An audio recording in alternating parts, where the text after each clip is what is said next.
يا أيها الذين آمنوا ما لكم إذا قيل لكم انفروا في سبيل الله اثاقلتم إلى الأرض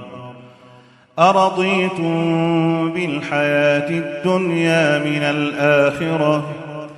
فما متاع الحياة الدنيا في الآخرة إلا قليل إلا تنفروا يعذبكم عذابا أليما ويستبدل قوما غيركم ولا تضروه شيئا والله على كل شيء قدير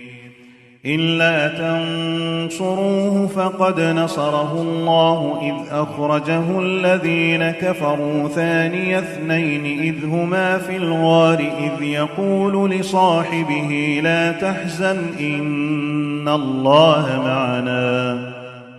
فأنزل الله سكينته عليه وأيده بجنود لم تروها وجعل كلمة الذين كفروا السفلى وكلمة الله هي العليا والله عزيز حكيم انفروا خفافا وثقالا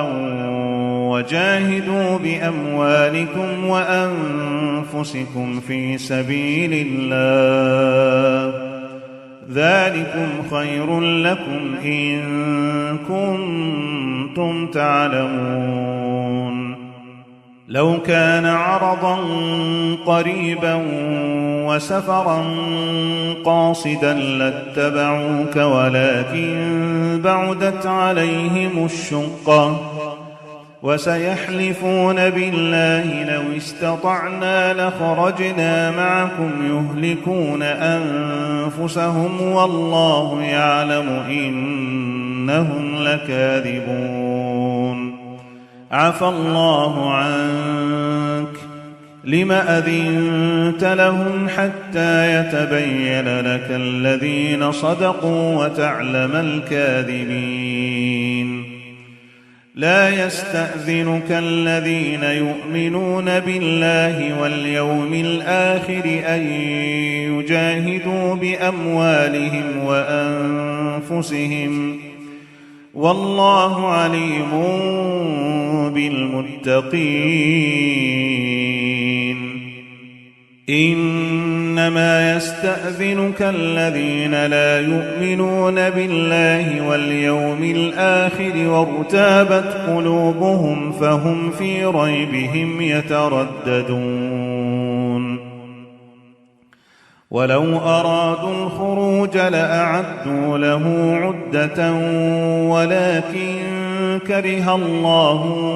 بعاثهم فثبطهم وقيل اقعدوا مع القاعدين لو خرجوا فيكم ما زادوكم إلا خبالا ولأوضعوا خلالكم يبغونكم الفتنة وفيكم سماعون لهم والله عليم